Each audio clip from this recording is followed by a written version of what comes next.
Good afternoon. So I wanted to introduce our next speaker. Our next speaker is Chiu. May is a family attorney. She's a single parent. She's an anti-racism activist against South African apartheid, Chinese head tax campaign against Bill 21 for rights of migrants, etc. And for the last 2 years, member of Extinction Rebellion fighting for climate justice. So welcome, May. And whenever you're ready. Okay, thank you so much. Can you hear me? Yes, very well. Thanks. I think that what you just described gave away my age. Sorry. But I consider myself lucky to have made it so far. So the title of my talk is Anti-Asian Racism in the Times of COVID. But what I'd like to do is lead up or end on some pointers about how to build a movement of resistance because the COVID crisis has unleashed so many just multiplicity and multifaceted social problems, especially aggravated problems of discrimination and racism across the board. And I think that it's really, really important for us to learn from lessons from the past in order to build towards the future. So this year in particular, like I said, the COVID crisis has exposed some of the weakest links in our society, and it's taken disproportionate effects on the most vulnerable members of our society. So for example, in Quebec, it's been so obvious, the seniors who have been subjected, I would argue, to almost negligent standards of care in our grossly underfunded healthcare systems were the first victims. And that has meaning for me because my father lives in a long-term healthcare institution, and luckily he survived, but there are effects that have hurt him. There are also Blacks and Black and other racialized communities who lived in impoverished neighborhoods affected by the worst determinant of health. So they have also suffered disproportionately from the COVID crisis. And then just a third example, which is the subject of my talk, Asian communities across the board who all across North America and Canada and the United States have been subjected to the most, so not only are we feeling the consequences of a healthcare crisis, but we've also suffered from the most vicious racist attacks that we've seen in decades, particularly inflamed by Trump's anti-Chinese racism. And also, like, I've been following the elections like everybody else for the past few days and hoping, like, just call it so that we can continue to move forwards, and then we'll know who to address our demands to. So in my talk, although I will be focusing on anti-Asian racism, I'd like to remind everyone that although a healthcare crisis such as COVID-19 hits everyone indiscriminately, we can see discriminatory effects in communities that have suffered from pre-existing historic and social conditions of injustice. So the first part of that was my long introduction. What I'd like to do is go into the first part of my talk, the body of my talk, which is to go over the history of anti-Chinese discrimination and racism in the Canadian context. So just very, briefly, I'll try to keep it brief. Institutional anti-Chinese racism first began with the enactment of the Chinese Immigration Act of 1885. So that was right after the completion of the Canadian Pacific Railway, when over 15,000 imported Chinese laborers were deemed no longer useful. Although throughout the years there have been many immigration policies and practices that have discriminated against people on a racial basis, I believe that the Chinese community has been the only explicit racial minority, the only racial minority that have been the subject of an explicitly racist immigration legislation by the federal government. So the Immigration Act of 1885 imposed a $50 head tax on all Chinese immigrants wanting to come into the country. And in 1885, that was a large sum, especially considering the fact that the Chinese workers were paid far, far, far less than the average white worker.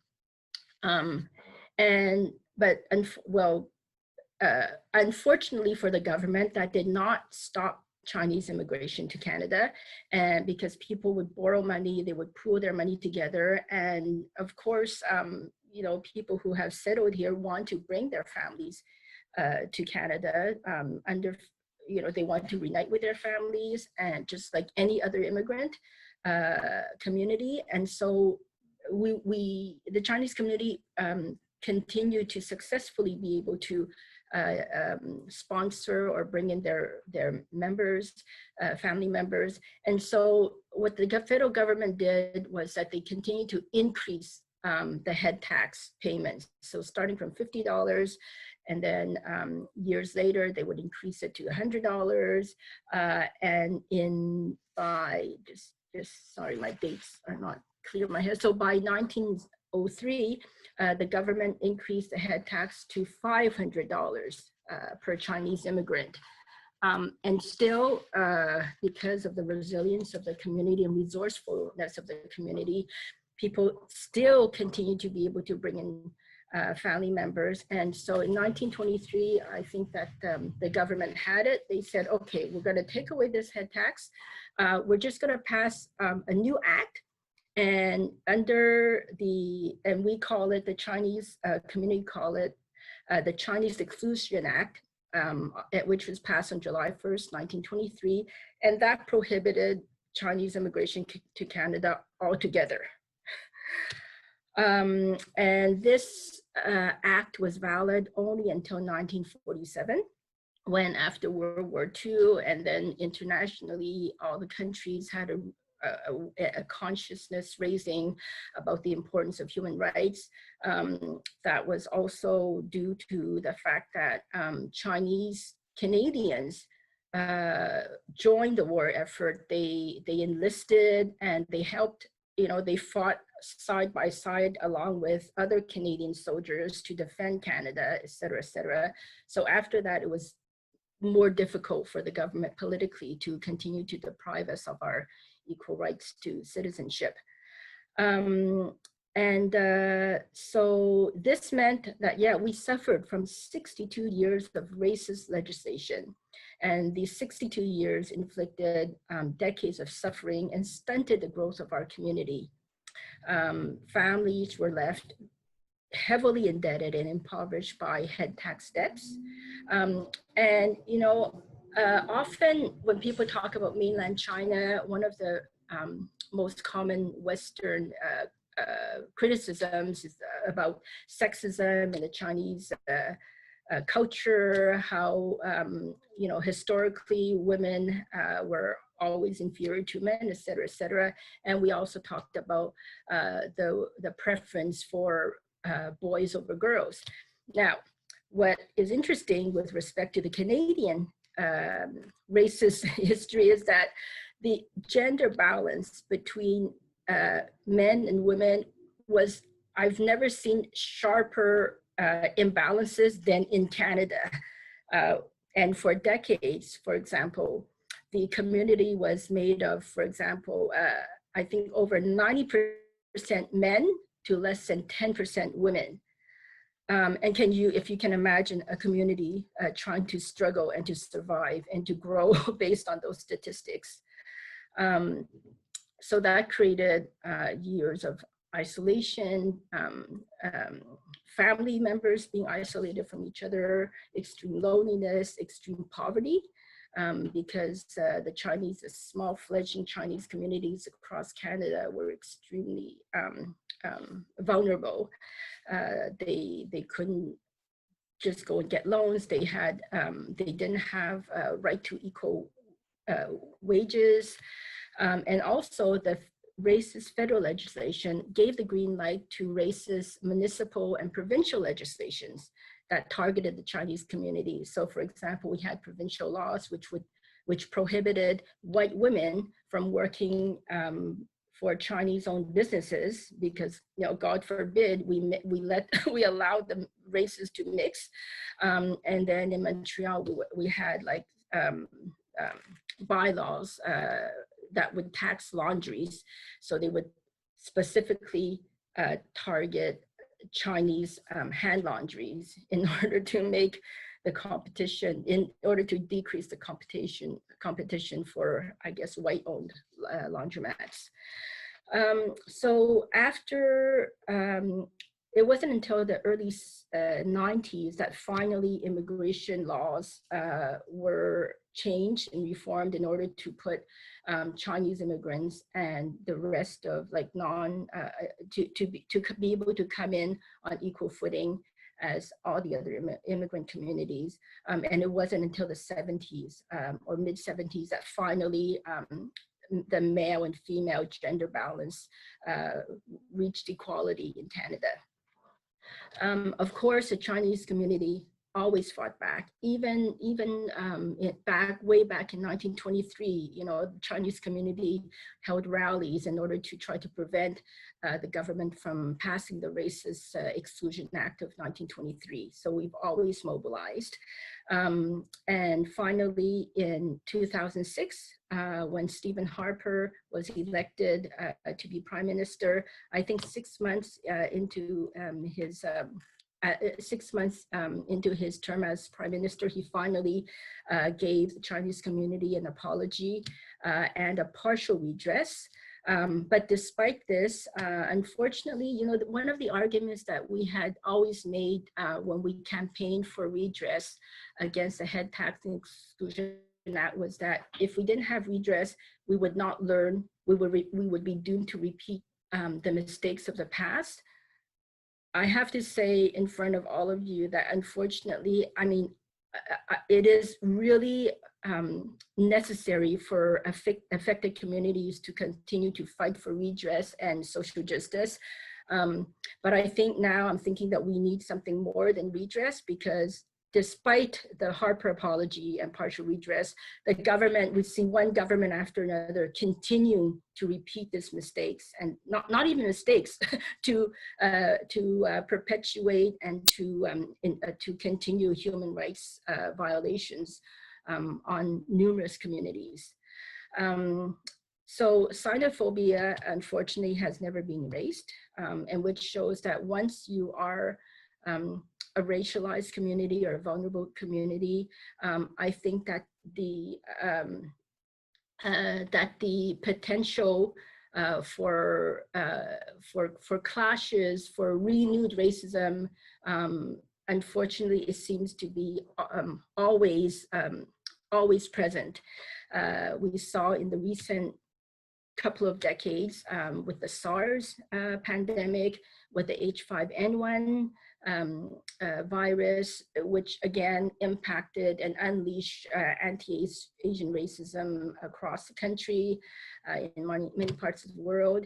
In Quebec specifically, there was in 2007, André Boisclair, who was the leader of the Parti Québécois, referred to Chinese people or Asian people as slanted eyes in public speeches. And again, there's something particular about Quebec, where Quebec leaders seem to be, this I don't understand, they seem to find it really, really an important fundamental right for them to be calling people racist names that communities do not want to be referred to. So he refused to apologize. And as recently as last year, Quebec Solidaire spread fake news about Chinese predators scarfing up farmlands in Quebec. And I just want to read you a quote that the deputy who spread this fake news about our community said. I'm going to read it in French because her original quote was in French. And she described the Chinese predators as « Ils se promènent dans les rangs, ils préparent le terrain pour venir éventuellement, ils font beaucoup de représentations. On les appelle entre nous les prédateurs. ce sont des prédateurs de terres agricoles et on les voit, on le sent. So this was Emily Lessard-Terrien in an interview to a news magazine. And it's interesting to know that, you know, she says, we call them this. So we, it is really exclusive, we. So it was a little bit disheartening to think that someone like me, like myself, who considers myself a faux Quebecer, so I'm part of the, I guess I'm not part of their new, I'm not part of the dominant group of Quebecers. And then on top of that, what happened was that instead of, again, the party refused to apologize for this xenophobic fake news that they were spreading around. And the reaction of the party was that they tried for weeks to try to find one farm in Quebec that was owned by Chinese people, and they couldn't. So again, you know, but the Chinese community here, we did a demonstration and we affirmed our rights and we denounced this xenophobia immediately. And then, so skipping, going forward to this year, so of course, especially in the States, in France, in Canada, the COVID-19 crisis has hit Chinese communities, again, across the board everywhere. This year alone, I'm just going to give you some statistics that I was able to get my hands on. So, for example, in Vancouver alone, hate crimes against Asians rose 878%. So that's just in one city in Canada. The spate of vandalism in all Chinatowns, or many Chinatowns across the country, have been well documented. And in Montreal, I'd like to remind you that the beginning of the confinement coincided with the stabbing of a Korean man. And I think that he went back to Korea, but you know, that was the start of numbers, and it continues. You know, these racist attacks continue. I follow these stories on social media, and Chinese people and people of Chinese origin of all ages and social classes, including seniors, have been continually victims of assault, both verbally and physically. We see grandmothers having been victims of physical assaults and injuries because of anti-Asian racism. So one of another consequence is that, like I said in the beginning, we already suffer from the same consequences of the COVID crisis as every other community. However, on top of that, the consequences for us is that we also continue to suffer direct racist attacks. And as well, remember, going back a bit about the history of anti-Chinese legislation, I'd like to remind you that the history of systemic discrimination renders us even more vulnerable to the economic consequences of this pandemic. So just to give you an example of what I mean, I have statistics. There are statistics from 2011 from Immigration Quebec, which shows that the Chinese population in Quebec already suffer higher employment rates than the general population. And we earn an average of about $10,000 less than the general population, which puts a lot of members of our community below the poverty line. And so given our economic situation, well, the economic impact of COVID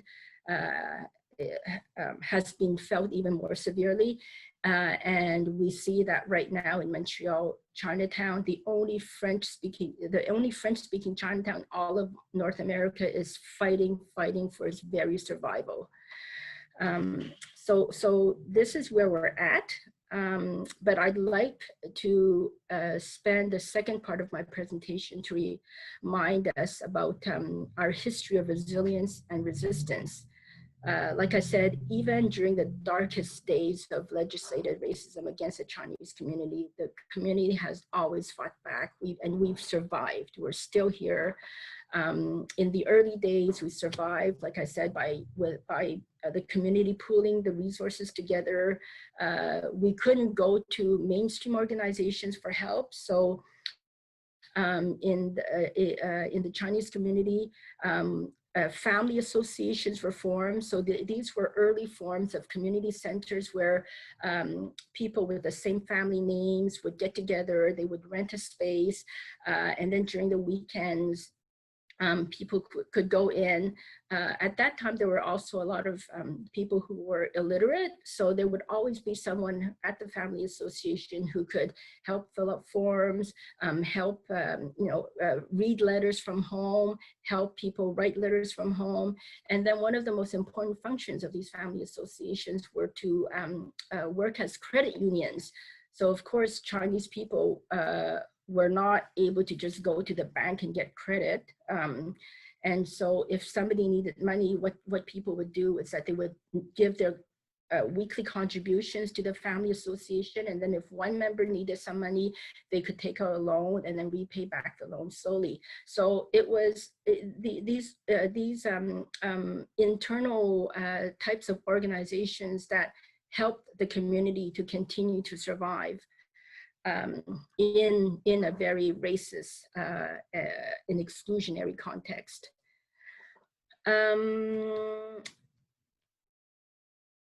After the end of the head tax, as I said, of course, being a visible minority, we remain vulnerable to racist events. But since then, in more recent times, we've been able to mobilize more formally and nationally. So one of the first examples of a national Chinese organization that formed in order to fight anti-Asian or anti-Chinese racism was the Chinese Canadian National Congress, which was formed around the late 70s when there was a racist stereotyping on CBC about Chinese people as foreign students, when a lot of Chinese were locally, like maybe second, third generation Canadians. And so that led to the formation of one of the first national groups to defend the rights of the Chinese community. And it was the CCNC that was one of the pivotal organizations that lobbied for nearly 2 decades to fight for redress for the Head Tax and Exclusion Act. And so I'm going to just jump ahead to this year because I see my time is going. And so this year, in the midst of the COVID crisis, there have been lots of new initiatives, new organizations that have been created spontaneously in order to fight against anti-Chinese and anti-Asian racism. One of the newest ones is called Act to End Racism. And so this is a national organization that has the support of the federal government. And they have many tools and they've launched campaigns to denounce anti-Asian attacks. The Chinese Canadian National Council, they have a new group called Social Justice. They began to document incidences and the rate of anti-Asian racism, because as we know, if we want the government to be able to respond to something, we have to take the initiative to document the problems. And so the CCNC, the Social Justice Committee in Toronto, did a poll about Chinese, anti-Chinese discrimination. And in April, they found that 1 in 5 respondents thought it was unsafe to sit next to an Asian person on a bus. And as many as 14% of the respondents either believed or didn't know whether all Chinese or Asians carry the COVID virus. And so these are the types of racist beliefs that we have to fight and that we have to be aware of. In Quebec, there was a creation of a new Facebook group with hundreds and hundreds of members. And what I really like is that the COVID crisis, you know, the disadvantages, of course, like I said, all the racism and discrimination that has popped up, but equally interesting for me is that it has spurred or created new generations of anti-racist activists, especially young people and French-speaking people. And so I was very happy to see that. I think that especially there some young professionals, young social workers created a Facebook page in order to enable the community to be able to express solidarity and to express their frustrations and self-help with respect to individual attacks of racism. And I'd just like to end on 2 points. So I've given you some examples of initiatives, new initiatives to help fight anti-Asian racism. But I think that maybe because I'm a mom, but you know, if you allow me to be a little bit more preachy, I would like to recommend 2 points in terms of building a movement of resistance.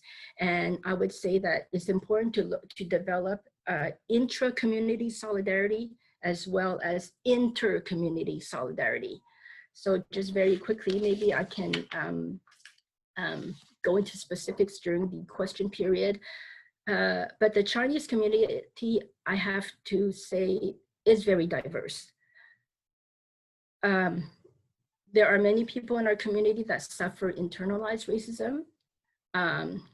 And just like any other community, members of the Chinese community, because of our diversity and differences, we can harbor discriminatory or racist attitudes towards our own members, for example, LGBTQ members, refugees, migrant workers. There were expressions of Islamophobic Chinese members a year and a half ago.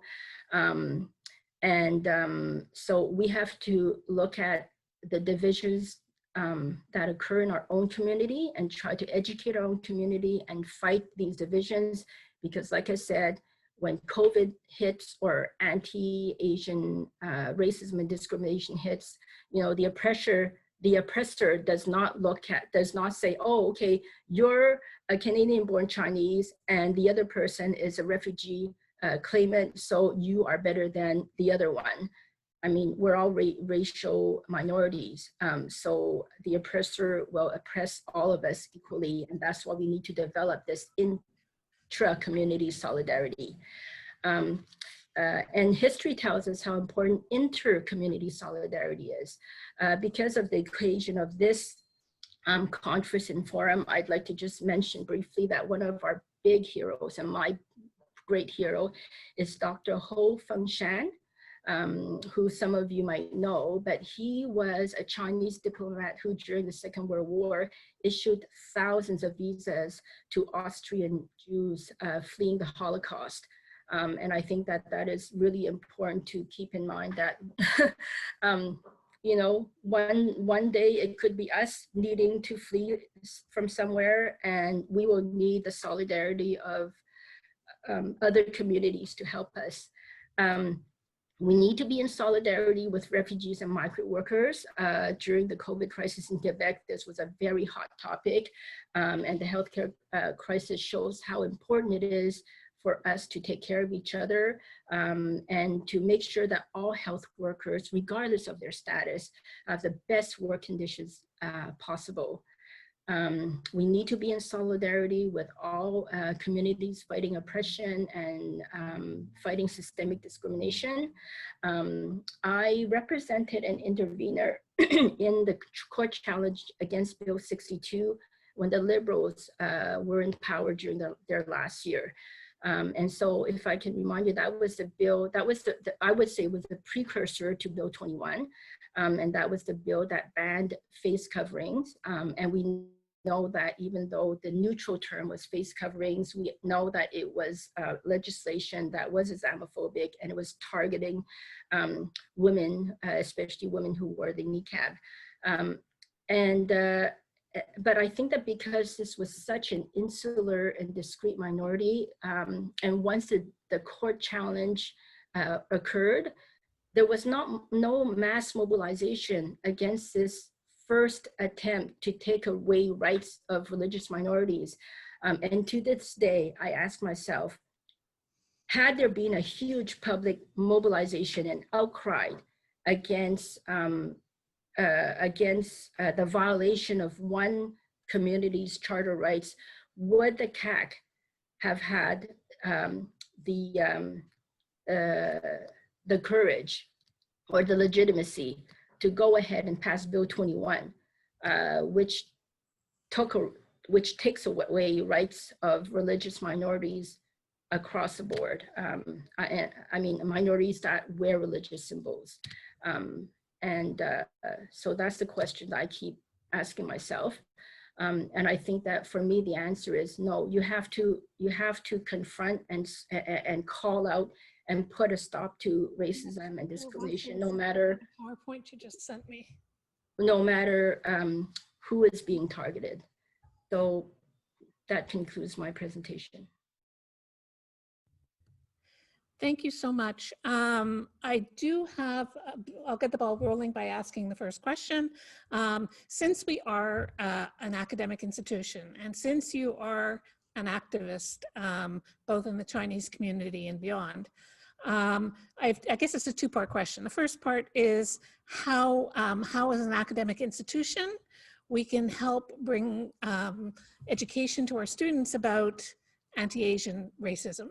And the second part of the question is, what can CEGEP students do to get involved on a practical level? Okay, as an academic institution, I think that, for example, this morning I just read an article by a CEGEP professor. I think he's at John Abbott, and he wrote about the importance of taking a position against systemic discrimination or systemic racism. Well, I think that, you know, one of what do you call it?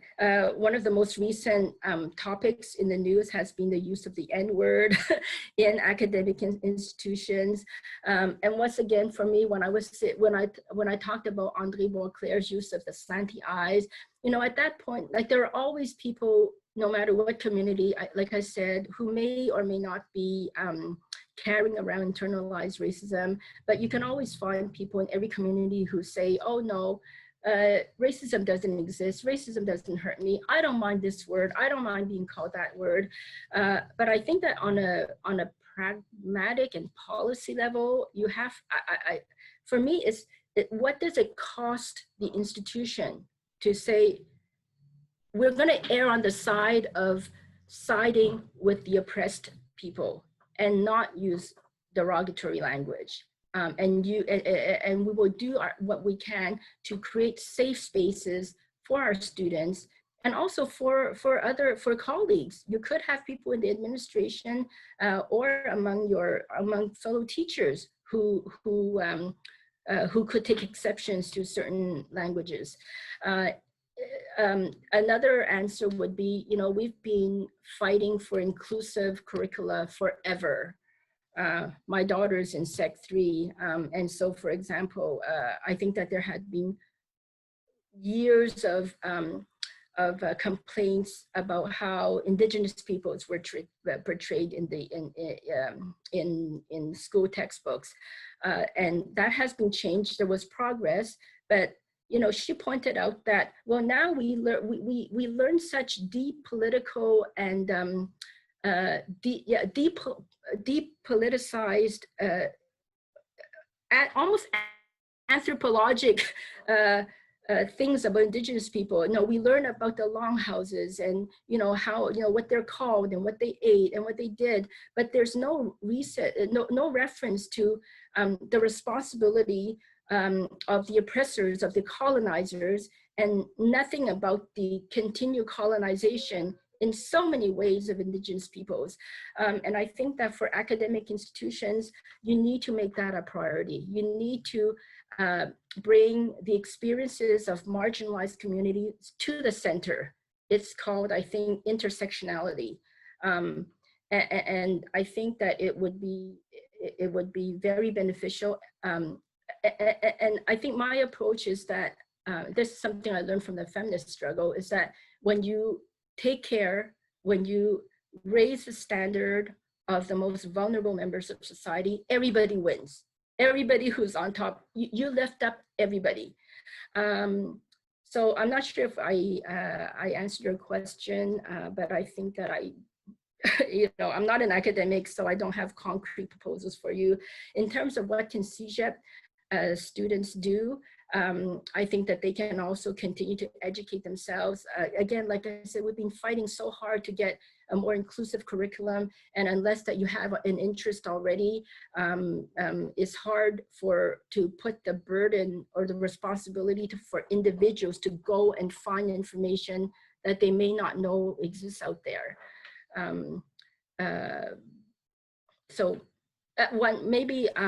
Just to recommend, if I can recommend one book, one of the members of our group, the Progressive Chinese of Quebec, William Deere, just won a prize for diversity.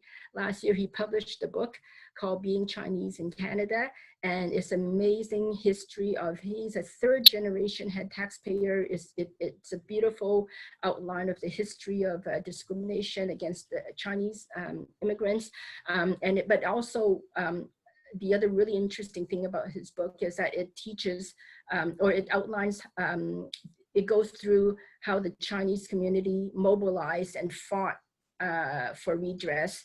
And because he's also a political activist, it's really interesting to see how, what he did in terms of, international solidarity on South Africa, third world liberation struggles. And I think that for CEGEP students, I think doesn't matter. I mean, I'm not a big name, but just getting together with like-minded people, and you just put positions out there. For me, that's how I started my activism. Doesn't matter if I'm one person or two or five. Call yourself a committee, and you just put it out there so that when the government or when things happen that are not right, you can say, well, for example, when our community, there were members of our community that did demonstrations against Muslim, they were Islamophobic, and they organized demonstrations against the Muslim community. And so we, our group, along with some of our groups in Toronto, we just put out a press release right away to distinguish ourselves and to say, no, these racist, Islamophobic minorities in our community do not represent us. And I think that this also, we also have to keep on taking back who has the right or the legitimacy to represent. And for me, what's important is that we always have to go back to the grassroots to empower people who are not integrated, who may not speak for themselves, but who do have clear social, who suffer the brunt of isolation and racism. And we have to keep on bringing these core issues back into the forefront. Excellent. I have another question. Just asking you to repeat the article that you mentioned before, the professor who encouraged students to take a stand against systemic racism. If you could just mention the title of that article. I think I was talking about a book by William Deere, D-E-R-E. Okay. Yeah, if you Google him, I think it was Blue Metropolis. He shared the great news with us that he won the diversity prize for this year. Yeah, so we're all really proud of him. Great. Okay, great. Okay, I guess I have time for one last question. So I guess the question really related to your activism. So can you provide examples of recent political decisions that discriminate against the Chinese communities of Montreal, of Quebec, of Canada? You know what, maybe I can just speak 2 minutes about our latest campaign to, and actually there have been a conglomeration of different Chinese organizations who have been working on Save Chinatown campaign. And this brings into play, I would say, either the negligence or, yeah, I'm gonna call it negligence of municipal government to protect us and to provide for our needs. And this is not only happening in Montreal. In the recent 2 years, we've networked with Chinese organizations in North America, in the States, in the rest of Canada, who've been fighting very hard to save Chinatown. So throughout the years, because the Chinese community was seen as being the least able to defend itself and to lobby to protect their rights, the small Chinatown we have had been victims of, you know, huge constructions, and so Chinatown have been limited. It's been expropriated in the last few decades by the provincial government to build their buildings, to build Hydro-Quebec. The federal government expropriated another large chunk of Chinatown to build the Guy Favreau. And so the Chinese community have been lobbying so hard for the city to enact measures to protect Chinatown. And like I said in my presentation, the COVID crisis has even aggravated this much more seriously. And so I would say one of it's not an example of explicit legislation by governments, but I would say that right now we're really lobbying hard the city of Montreal, the borough of Ville-Marie, to enact measures to protect Chinatown. And you know, gentrification is happening at a rapid rate, especially, again, I bring back to I remind everybody about how small the area of Chinatown is, and the municipal government had given the green light to a huge luxury condo complex that's right at the edge of Chinatown. Is swallowed up huge areas, whereas we've lost our cultural center, we've lost the YMCA, and there's so limited space for us to have, to be able to build our institutions and to continue. We have no place for artists. And so this is just one example of how I think it's not as much as racist legislation as like pure negligence to protect our rights by the governments.